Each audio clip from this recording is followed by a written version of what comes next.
Olá, meu querido, olá, minha querida. Quero lhe parabenizar por estar aqui conosco, nos assistindo, nos acompanhando mais um Papo para Casais.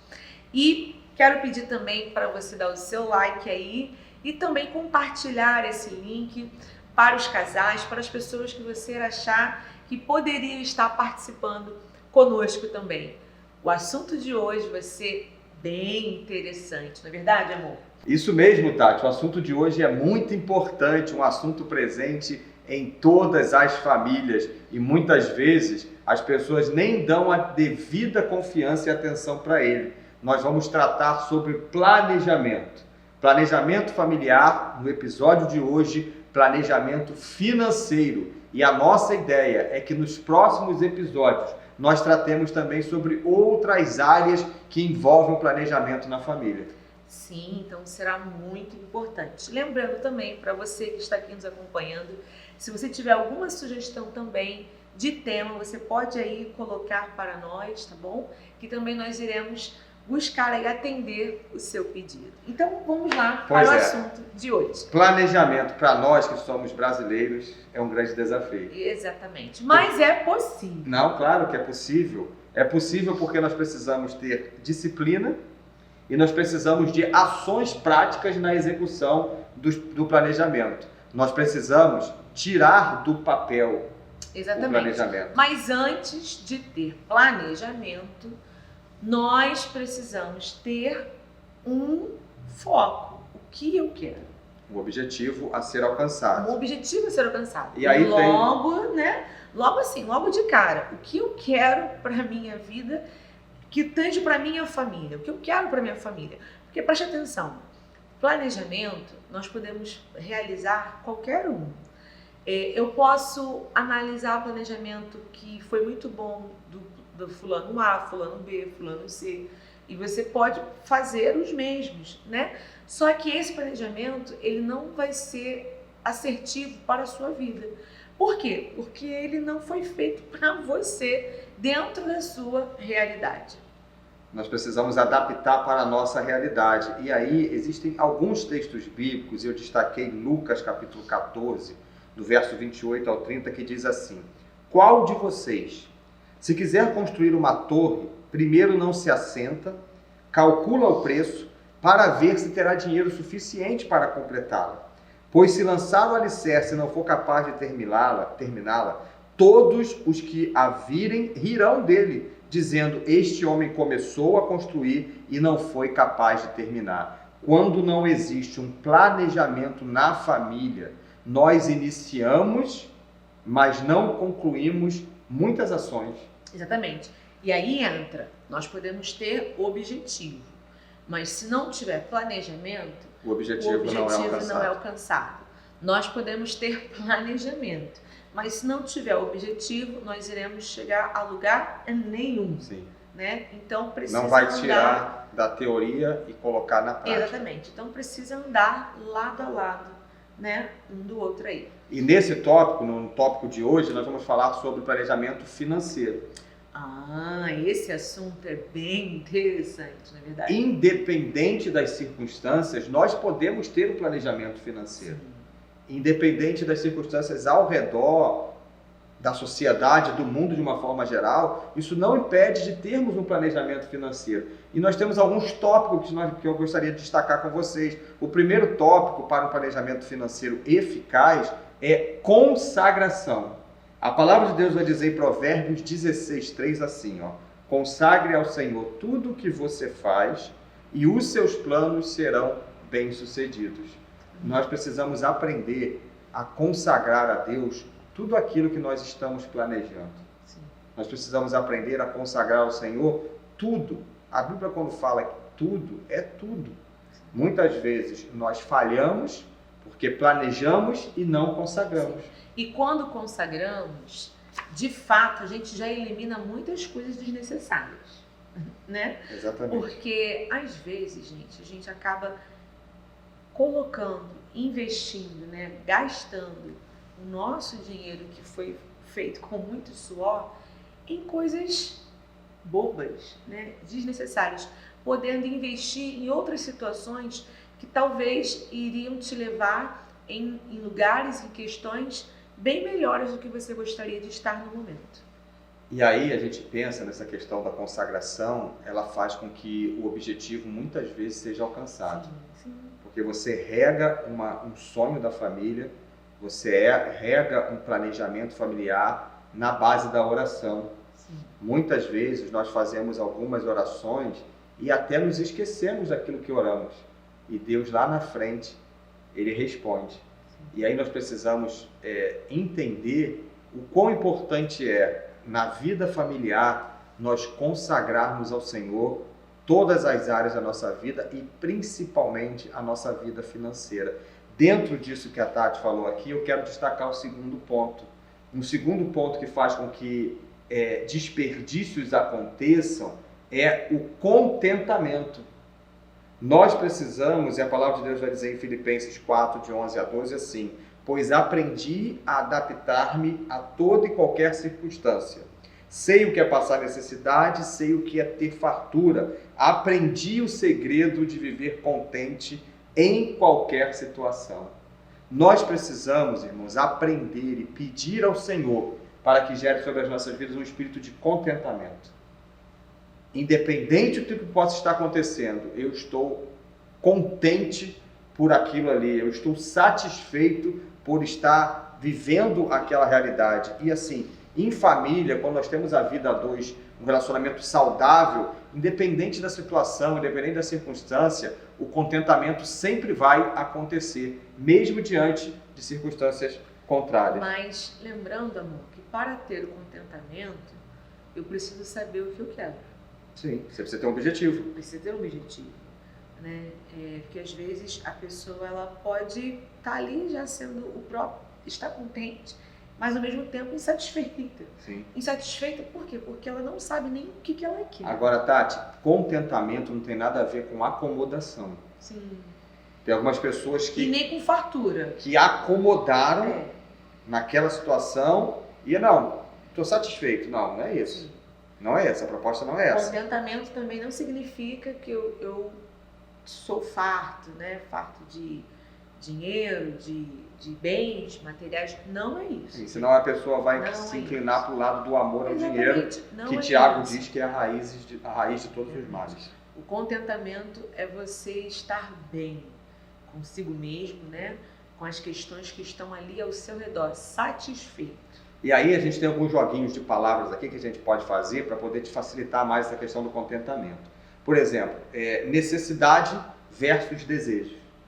O que realmente é necessidade? Ou o que é um desejo nosso? As necessidades precisam ser cumpridas. E os desejos, eles podem esperar.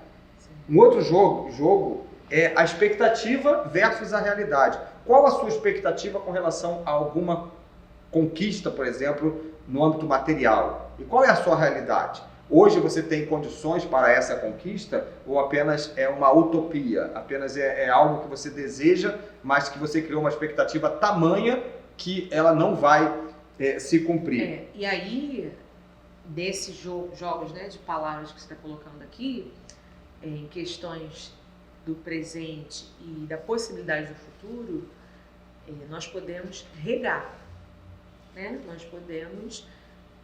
É claro que no momento não é possível, mas de que maneira eu posso, hoje, Planejar. posso fazer com que essa minha expectativa venha a ser realizada? De que maneira você pode planejar para cumprir o seu objetivo? Exatamente. É como se você regar aquela planta. Para que aquela expectativa se torne uma realidade. Exatamente. E aí, queridos, nós não podemos abrir mão do equilíbrio. O equilíbrio é muito importante nessa questão de planejamento familiar, envolvendo todas as áreas, principalmente a financeira. Se não houver um equilíbrio, se não houver um equilíbrio por parte do marido, se não houver um equilíbrio por parte da esposa, se não houver um equilíbrio por parte dos filhos, porque muitas vezes os pais falham nisso, porque não há um envolvimento dos filhos na realidade da casa, aí o filho fica tentando ditar as regras, mesmo que inconscientemente o pai e a mãe vai sendo conduzido para o filho, pelo filho. Nós precisamos de equilíbrio para ter uma vida familiar financeira saudável. Sim, e quando o pastor Carlos fala em questão de equilíbrio, existe, querido, o orçamento da família, né? E esse orçamento da família são as necessidades básicas que a família precisa ali cumprir financeiramente. E não é essa questão dos gastos que às vezes são desnecessários, né? É claro que tem necessidades pessoais de cada um.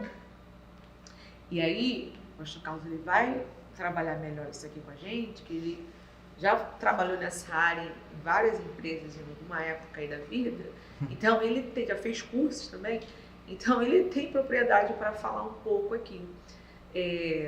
Só que, além desse planejamento familiar, existe também o planejamento pessoal de cada um, né? Mas esse planejamento pessoal de cada um não pode comprometer o planejamento familiar. Nós, a partir do momento que nós nos casamos, nós entendemos que nós estamos vivendo uma vida a dois. E se tivermos filhos, uma vida em uma quantidade maior de pessoas. Então se faz necessário entendermos que o planejamento financeiro familiar está acima, está no topo. Abaixo dele está o planejamento, as necessidades da esposa e as necessidades do marido. Mais acima, as necessidades da família como principal. A Tati tem as suas questões e eu tenho as minhas questões. Se for possível, as minhas questões serão resolvidas. Se for possível, as questões dela serão resolvidas.